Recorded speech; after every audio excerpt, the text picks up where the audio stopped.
नमस्कार दोस्तों, stock market studies में फिर से एक बार आपको बहुत-बहुत स्वागत है। तो आप सब लोग कैसे हैं? प्लीज़ मुझे कमेंट्स करके बताना। तो आज मैं फिर से आपके सामने कुछ इम्पोर्टेंस कंपनी के अपडेट रखूँगा, क्योंकि देखिए मार्केट जिस तरीके से गिर रहा है उस सिचुएशन में आपको कंपनीज़ के ऊपर क्या करना चाहिए, उस सिचुएशन को आपको किस तरीके से हैंडल करना चाहिए, वो मैं आपके साथ डिस्कशन यहाँ पे करूँगा। क्योंकि इस तरीके से सिचुएशन के मैं बहुत बार हैंडल कर चुका हूँ। हैंडल मतलब इस तरीके से सिचुएशन को देख चुका हूँ और उस टाइम में सिर्फ मैं एक ही बात कहूँगा, उस टाइम में मैं हमेशा अगर अच्छे ट्रेड लेकर रखा था और भारी भरकम करेक्शन भी देखने को मिला और लॉसेस भी देखने को मिला था, तब भी मैं पेशेंस के साथ, शांति के साथ बैठा बैठा रहा था और मुझे अच्छा खासा डिस्काउंट में जब मिले, तो मैं और भी कुछ क्वांटिटी ऐड किया। तो अभी आज जिस कंपनी के बारे में चर्चा करूँगा, क्या उस कंपनी के ऊपर सिचुएशन कुछ ऐसा बन रहा है कि जहाँ पे कुछ क्वांटिटी ऐड किया जाए? देखिए, ऐड करने से पहले मैं इस वीडियो को शुरू करने से पहले मैं 2 रिक्वेस्ट करूँगा। चैनल को सब्सक्राइब सबसे पहले कर लीजिएगा इस तरीके से क्वालिटी कंटेंट पाने के लिए। उसके साथ-साथ आप टेलीग्राम को भी जॉइन कर सकते हैं। और तीसरी बात, एक्चुअली 2 बात कहने वाला था, तीसरी बात भी बोल दूँ, ये वीडियो टोटली एजुकेशन पर्पस में होगा। मेरे पॉइंट ऑफ व्यू से मैं आपके साथ शेयर कर रहा हूँ। अगर आपको खरीदारी करना है, बाय करना है, सेल करना है, तो आपके ओपिनियन के हिसाब से होना चाहिए। देखिए, बाय सेल खुद का ओपिनियन के हिसाब से होना चाहिए। देखिए, कोई भी आपको प्रोडक्ट के बारे में जानकारी दे रहा है, इसका मतलब ये नहीं वो प्रोडक्ट आपको बेच रहा है। उस प्रोडक्ट का इन्फॉर्मेशन आप तक पहुंचा रहा है। मतलब मैं इन्फॉर्मेशन आप तक पहुंचा रहा हूँ। उस इन्फॉर्मेशन को आपको मतलब स्टडी करना होगा। उस इन्फॉर्मेशन अगर सही लगे तो भी उस कंपनी के ऊपर काम करना। तो चलो एक एक करके देख लेते हैं कंपनी कौन सा है। फर्स्ट जो कंपनी है जिसके बारे में चर्चा करूं उसका नाम है आईडीबीआई बैंक। देखिए, बहुत बार मुझे कमेंट्स किया गया था कि सर आईडीबीआई बैंक के ऊपर क्या किया जाए। देखिए, पहली बात, एक बात मैं आपको पहले बताना चाहूंगा। आईडीबीआई बैंक के ऊपर मुझे परफॉर्मेंस तो अच्छा दिखा, मगर कुछ पॉइंट्स मुझे नेगेटिव आज भी लगते हैं। और जब तक वो नेगेटिविटी ना हटे तब तक इस कंपनी के ऊपर मैं एज ए लॉन्ग टर्म के लिए कुछ भी नहीं कहूंगा। शॉर्ट टर्म में जब जब ट्रेड बनेगा तो मैं जरूर ट्रेड लूंगा। तो वो नेगेटिविटी क्या है? पहली बात, प्रोमोटर का होल्डिंग 94.7% के आसपास होल्डिंग है प्रोमोटर की। तो इतना बड़ा क्वांटिटी प्रोमोटर उठा के रखे हैं, तो क्या प्रोमोटर के पास होल्डिंग जो है वो बेचेंगे नहीं? बिल्कुल बेचना पड़ेगा, क्योंकि सेबी के रूल्स के हिसाब से 75% से ज्यादा किसी भी कंपनीज के पास, प्रोमोटर के पास होल्डिंग्स नहीं होना चाहिए। यहाँ पे कितना है? 94.7%। तो कितने बड़ी क्वांटिटी को उसको बेचना पड़ेगा, आप एक बार सोचिए। और दूसरी बात क्या है? कंपनी का जो डेट है, वो देखिए कंपनी कितना शानदार डेट मत कर्जा लेकर रखा है। अभी कहा जाए तो डेप्थ ज्यादा हो तो कंपनी खतरे में पड़ सकता है। तो यहाँ पे डेप्थ ज्यादा है और मैं आपको बता रहा हूँ कि डेप्थ लेना अच्छा है। हाँ, बिल्कुल। बैंकिंग सेक्टर में अगर डेप्थ ज्यादा लिया जा रहा है और उस डेप्थ लेने के बाद भी कंपनी प्रॉफिटेबिलिटी को अच्छा खासा मेंटेन कर रहा है, तो सोचना कंपनी कुछ बड़ा कर रहा है। अगर मैं इसी चीज को क्वार्टरली रिजल्ट के हिसाब से दिखा दूं, तो कंपनी की जो सेल्स है, मैं एक बार क्वार्टरली रिजल्ट के हिसाब से दिखा दूं। देखिए, कंपनी की जो सेल्स है सितंबर मंथ में, पिछले बार जो सेल्स था उसमें इस बार का सेल्स डाउन हो गया और इसी के चलते कंपनी के ऊपर एक प्रेशराइज कुछ दिनों में देखने को मिला है। सेल्स डाउन हुआ, एक्सपेंस ज्यादा हो गया, उसके चलते कंपनी का प्रॉफिट मार्जिन कम हो गया। फिर भी यहाँ पे देखेंगे, आप कहेंगे सर कंपनी में सब कुछ तो आपने बता दिया कि सेल्स कम है, प्रॉफिट कम है। सॉरी, कंपनी का सेल्स भी कम हुआ, उसके बाद इंटरेस्ट भी ज्यादा देना पड़ा, उसके बाद कंपनी का एक्सपेंस कंपनी ने कंट्रोल में रखा। अभी देखिए कंपनी की जो प्रॉफिटेबिलिटी है वो कितना है? 780 करोड़ के आसपास नेट प्रॉफिट हुआ था। इस बार कितना है? 1300 करोड़ के आसपास नेट प्रॉफिट बना। तो अच्छा खासा एक प्रॉफिटेबिलिटी यहाँ पे देखने को मिला। और कंपनी में जो एनपी है उसको भी कंपनी अलग लेवल में कंट्रोल किया। अगर मैं ईयर ऑफ ईयर बेसिस में एनपीए के बारे में बात करूं तो देखिए 1.3% के आसपास है। अभी भी एनपी ज्यादा है, ऐसे नहीं कि कंपनी के एनपीए ठीक ठाक हो गया। एनपी अभी भी ज्यादा है। तो कंपनी के एनपी ज्यादा होने के कारण थोड़ा सा प्रेशराइज तो है। तो फिर भी ये जो कंपनी है इसका प्रोमोटर कौन है? गवर्नमेंट है। गवर्नमेंट मतलब आप देखेंगे तो इसका दो बड़े प्रोमोटर है। आप देखेंगे तो बड़े दो प्रोमोटर कौन है? लाइफ इंश्योरेंस कॉर्पोरेशन के पास कितना? 49% का होल्डिंग्स है। प्रेसिडेंट ऑफ इंडिया के पास कितना? 45% के आसपास होल्डिंग है। कहने पे तो ये प्राइवेट कंपनी है, तो मुझे नहीं लगता प्राइवेट कंपनी है। और हाँ, प्राइवेट कंपनी को चला कौन रहा है? गवर्नमेंट। इसका मतलब गवर्नमेंट कंपनी बने, क्योंकि इसका ज्यादा से ज्यादा हिस्सेदारी गवर्नमेंट के पास है। 94% का होल्डिंग गवर्नमेंट के पास है, इसका मतलब हो गया ना कंपनी गवर्नमेंट कंपनी। तो मेरे हिसाब से कंपनी के सिचुएशन को कुछ इस तरीके से देखना चाहिए। कंपनी का परफॉर्मेंस के वाइज मैं जरूर कहूंगा कंपनी का परफॉर्मेंस भी इस तरीके से है, क्योंकि कंपनी कंटिन्यूसली कर्जे को लिए जा रहा है। और इस कर्जे को मैं हमेशा देखता हूँ कि कर्जा किस बेसिस में लिया गया। अगर कर्जा आदर्श बोरिंग से है तो ठीक है। कर्जा अगर लॉन्ग टर्म के लिए है तो कंपनी बेकार है। बेकार है मतलब कंपनी में कुछ गड़बड़ी चल रहा है। क्योंकि आदर्श बोरिंग्स का मतलब होते हैं कंपनी खुद के पैसे को एज ए लोन के हिसाब से कस्टमर को वो दे रहा है, एज ए कॉर्पोरेट को वो लोन के हिसाब से दे रहा है। अगर लॉन्ग टर्म के बोरिंग्स के हिसाब से बोला जाए तो कंपनी उस पैसे को कुछ बिजनेस को आगे बढ़ाने के लिए सोचा है। तो देखिए आगे बैंकिंग सेक्टर में ऐसे कुछ नहीं चलेगा। बैंकिंग में हमेशा कंटिन्यूअसली जर्नी के वाइज चलना पड़ता है। मतलब आज मान के चले जो इंटरेस्ट रेट है कल बड़ा भी हो सकता है, कम भी हो सकता है, कुछ भी हो सकता है। तो इसलिए बैंक लॉन्ग टर्म के विजन के हिसाब से कर्जा नहीं लेता, अभी सिचुएशन के हिसाब से कर्जा लेता है। अभी इस साल के लिए कर्जा लेंगे, उसके बाद वो मिटाते चले जाएंगे, ऐसे कुछ काम करता है बैंक। तो मुझे लगता है इस बैंक के ऊपर फोकस होना चाहिए, क्योंकि सिर्फ कर्जे के बारे में नहीं, कंपनी के फिक्स्ड एसेट के बारे में बात करूं तो अलग लेवल का फिक्स्ड एसेट बढ़ा और कंपनी का रिजर्व भी अलग लेवल का ग्रोथ हुआ और उस हिसाब से कंपनी को अच्छा खासा यहाँ पे CWIP में पैसा लगाता हुआ भी देखने को मिला। अभी एज ए इन्वेस्टर प्रोमोटर के बाद देखिए एफआईएस और डीएस ने तो माल खरीदारी नहीं किए। क्यों नहीं किए? क्योंकि कभी भी कभी ना कभी ओएफएस के माध्यम से उसको माल बेचना पड़ेगा, प्रोमोटर को माल बेचना पड़ेगा और जब माल बेचेंगे तो एक भारी भरकम गिरावट देखने को मिलेगा। उस सिचुएशन के लिए एफआईएस और डीएस इंतजार कर रहे हैं। जब माल बेचा जाएगा आप देखेंगे तो पब्लिक खरीदारी नहीं कर पाएंगे, उसका खरीदारी ज्यादा कर पाएंगे एफआईएस और डीएस। तो इस बात को आपको याद रखना है। बाकी देखिए समझदारी है, समझदारी से सब कुछ काम लेना पड़ेगा। लास्ट कुछ फ्यू डेज का डिलीवरी का डेटा दिखा दूं तो डिलीवरी में कुछ करेक्शन देखने को मिला। क्यों? क्योंकि मार्केट गिर रहा है तो बैंकिंग सेक्टर सबसे ज्यादा प्रेशर में रहेगा। और रही बात इस कंपनी के चार्ट पैटर्न का, तो चार्ट पैटर्न कुछ इस तरीके से सिचुएशन के हिसाब से आपको दिखा दूं तो चार्ट पैटर्न कुछ इस तरीके से बना। तो मैंने एक ट्रेड आपको मेंशन किया था, वो ट्रेड कुछ शानदार तरीके से यहाँ पे कफ विद 100 पैटर्न बना और फाइनली यहाँ पे ब्रेकआउट भी हुआ। अभी एक लंबा जर्नी यहाँ पे मुझे इंतजार करना पड़ेगा और लंबा जर्नी के लिए मैं क्यों ट्रेड लिया, मैं सबसे पहले वो मैं आपको दिखा दूं। तो जो ट्रेड लिया गया यहाँ पे ब्रेकआउट हुआ, ब्रेकआउट कंफर्मेशन भी हो गया और मैंने यहाँ पे इस जगह पे ट्रेड भी ले लिया।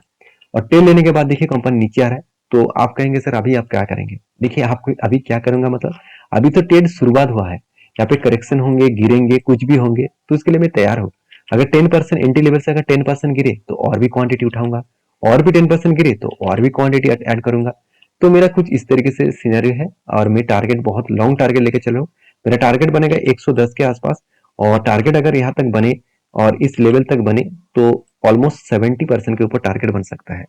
और ये टारगेट को मैं इसीलिए लेकर चल रहा हूँ क्योंकि कंपनी की जो लाइफ टाइम हाई है 114 के आसपास, उसी लाइफ टाइम हाई के नीचे बन रहा है। तो एक हाई पॉसिबिलिटी है इस टारगेट को वो अचीव कर सकता है। तो आपकी क्या राय है इस कंपनी के ऊपर जरूर कमेंट्स करना। नेक्स्ट जो कंपनी है जिसके बारे में बात करूं उसका नाम है आरती ड्रग्स। देखिए फार्मास्यूटिकल इंडस्ट्रीज के साथ साथ कंपनी स्पेशलिटी केमिकल्स के ऊपर भी काम करते हैं। तो आरती ड्रग्स एक पॉपुलर कंपनी बन चुके हैं क्योंकि इस कंपनी के ग्रोथ भी अच्छा खासा देखने को मिला। क्वार्टरली रिजल्ट के हिसाब से बात करूं तो कंपनी के देखिए सेल में कुछ गड़बड़ी हुआ। सेल्स में गड़बड़ी होने के पीछे कारण क्या है? देखिए मैं पहले बोल चुका हूं कंपनी के जो स्पेशलिटी केमिकल्स का जो प्रोडक्ट है उसका डिमांड मार्केट में कम है, उसका डिमांड घट चुके हैं और उसका डिमांड घटने के कारण कंपनी का सेल्स डाउन हुआ है। देखिए मान के चलिए आपका एक बिजनेस था, आप पिछले साल में 100 करोड़ मतलब 10 लाख के आसपास सेल किए थे। तो इस बार उस आपका सेल्स कम हुआ क्योंकि कस्टमर कम आया और कस्टमर कम आने के कारण आपका सेल्स कम हो गया। तो इस बार मान के चलिए 8 लाख का सेल हुआ। तो जो 10 लाख का सेल हो रहा था वहां पे जितना प्रॉफिट हुआ था क्या 8 लाख में भी सेम प्रॉफिट होगा? बिल्कुल नहीं। तो एक्सपेंस तो सेम टू सेम है ना, तो एक्सपेंस तो वो कंट्रोल नहीं कर पाएंगे क्योंकि एक्सपेंस तो कंटिन्यू उसी रेंज में देखने को मिला। अभी एक्सपेंस को मेंटेन करने के बाद कंपनी का प्रॉफिटेबिलिटी देखेंगे तो कंपनी का प्रॉफिटेबिलिटी एक ही रेंज के ऊपर आसपास देखने को मिला।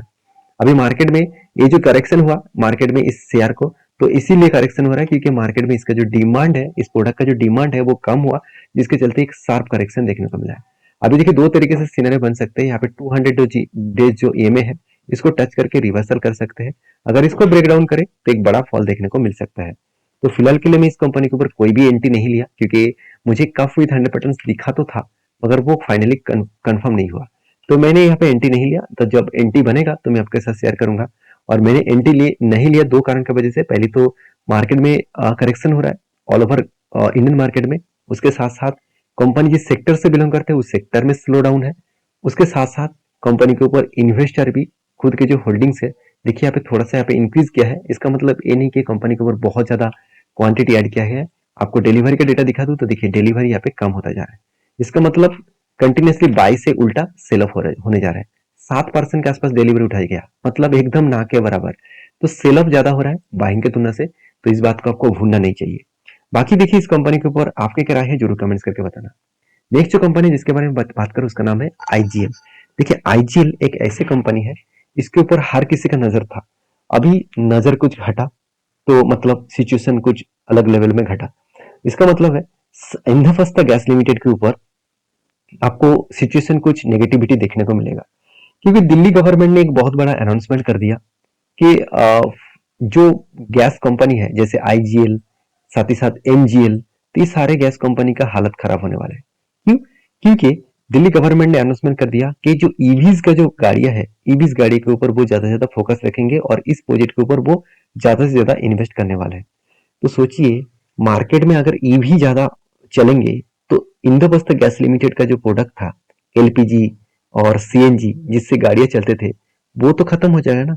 तो वो तो एकदम ना के बराबर हो जाएगा, क्योंकि लोग हमेशा यही सोचेंगे, यही करेंगे कि जिस प्रोडक्ट से उसका मतलब अर्निंग ज्यादा हो, उसका सेल्स ज्यादा हो और उसके साथ साथ कंपनी का प्रॉफिटेबल में रहे। तो देखिए, एलपीजी जो गाड़ियों का जो मतलब कीमत सेम टू सेम है, और जो प्राइसिंग है मतलब फ्यूल का, जो ईवीज में जो प्राइसिंग देखने को मिलता है कॉस्ट का, वो कॉस्ट बहुत कम है कोई भी नेचुरल गैस से। तो यहाँ पे एक प्रेशराइज देखने को मिला है इंद्रप्रस्थ गैस लिमिटेड के ऊपर, जिसके चलते लास्ट कुछ फ्यू डेज में कंपनी के ऊपर बिग क्रैश देखने को मिला, बिग क्रैश। तो बहुत दिनों के बाद इतने भारी भरकम क्रैश देखने को मिला है। तो मुझे लगता है इस तरीके से क्रैश सिचुएशन में आपको एक बार संभल के रहना चाहिए, क्योंकि मार्केट तो पहले से गिर ही रहा है, उसके साथ साथ शेयर में भी गिरावट हो रहा है। मुझे लगता है जो लेवल्स बनेगा, वो जो लेवल्स तक आ सकते हैं, वो लेवल्स कहाँ तक आ सकते हैं, मेरे हिसाब से 330 रुपीज तक आ सकते हैं। कुछ इस तरीके से सिचुएशन बना है, क्योंकि अगर मैं इसी लेवल को यहाँ पे मैं एक ट्रेड टेल लाइन के हिसाब से मैं ड्रॉ करके दूं, तो आप ध्यान से देखना, उस टेल लाइन को यहाँ पे स्ट्रांगली जो सपोर्ट बन रहा था, उस सपोर्ट को कंपनी ब्रेक डाउन किए और मुझे लगता है एक शार्प करेक्शन देखने को मिलेगा। तो मैंने एक ट्रेड पहले से ही ले चुका था, यहाँ पे शोल्डर कम हेड कम शोल्डर बना था, ब्रेकआउट हुआ और मेरा टारगेट यहाँ पे पहले से अचीव हो चुके हैं। इस ट्रेड को मैंने आपको मेंशन भी किया था। और यहाँ पे एक चीज मैं और भी आपको दिखाना चाहूंगा, कंपनी का देखिए क्वार्टरली रिजल्ट में कुछ खराबी नहीं है, कंपनी के सेल्स में इंक्रीजिंग हुआ और अभी लगता है कंपनी का सेल्स धीरे धीरे करके कम होता दिखेगा, क्योंकि ईवीज मार्केट ज्यादा से ज्यादा इंक्रीजिंग हो रहा है। उसके चलते है सीएनजी जो गाड़ियां है, सीएनजी और एलपीजी जो गाड़ियां है, उस गाड़ियों के जो डिमांड है वो कम होगा, उसका प्रोडक्ट का डिमांड कम होगा, जिसके चलते कंपनी का सेल्स भी घटेगा। तो अभी मैं एक ही बात कहूंगा, कंपनी के ऊपर कुछ काम करने से पहले इस सारे पॉइंट्स को आपको जरूर देखना चाहिए। अभी कंपनी के एज ए इन्वेस्टर के बारे में बात करूं तो प्रोमोटर से लेकर एफएसडीएस पब्लिक हर किसी के पास इन्वेस्टमेंट दिखेगा। तो कंपनी के ऊपर ऐसा नहीं कि कंपनी बर्बाद हो जाएगा, ऐसे मत सोचिएगा, क्योंकि कंपनी में जो प्रोडक्ट का जो डिमांड है, इसका जो पीएनजी गैस का जो डिमांड है, मतलब पाइप नेचुरल गैस का जो डिमांड है, वो बढ़ते जा रहा है। तो कोई ना कोई साइड से कंपनी का अर्निंग तो बढ़ेगा ही, और फ्यूचर में ग्रोथ होने का चांसेस भी और भी बढ़ सकता है। तो नेक्स्ट जो कंपनी है जिसके बारे में चर्चा करूं, उसका नाम है अ, आप देखेंगे तो शशिजीत इंफ्रा प्रोजेक्ट लिमिटेड। तो शशिजीत इंफ्रा प्रोजेक्ट लिमिटेड जो है, उसके बारे में चर्चा करूं तो कंपनी ने एक बहुत बड़ा अनाउंसमेंट किया। कंपनी किस तरीके से अनाउंसमेंट किया, स्प्लिट का अनाउंसमेंट किया, हर एक के बदले आपको 5 शेयर देने वाले हैं, और इस शेयर कब देंगे, देखिए उसके बारे में बात करूं तो 27 तारीख को आपको डेट फाइनली किया गया है। और इस तरीके से मतलब रिटर्न देने के कारण, सॉरी एक्स्ट्रा बेनिफिट देने के कारण कंपनी के ऊपर एक मैसिव जर्नी 2000 मतलब कोविड के बाद एक मैसिव जर्नी इस कंपनी के ऊपर देखने को मिला है। तो इसीलिए बोर्ड ने एक बहुत बड़ा अनाउंसमेंट किया, और फिर भी मैं कहूंगा इस तरीके से सिचुएशन को आपको एज ए सोचकर काम करना चाहिए, ऐसे नहीं कि ब्लाइंडली आप काम करेंगे। तो बाकी देखिए, आप समझदार है, समझदारी से काम लीजिए। मेरा इस इन्फॉर्मेशन से आपको कितना जानकारी मिले, मुझे जरूर कमेंट्स करके बताना। कौन सा कंटेंट आपको अच्छा लगा वो भी कमेंट कर सकते हैं। अगर कोई भी कंटेंट आपको बुरा लगा तो भी कमेंट करिए, उसको मैं रिकवरी जरूर करूंगा। तो मिलते हैं नेक्स्ट वीडियो में, तब तक अच्छे से रहिए, अपने ख्याल रखिए, धन्यवाद।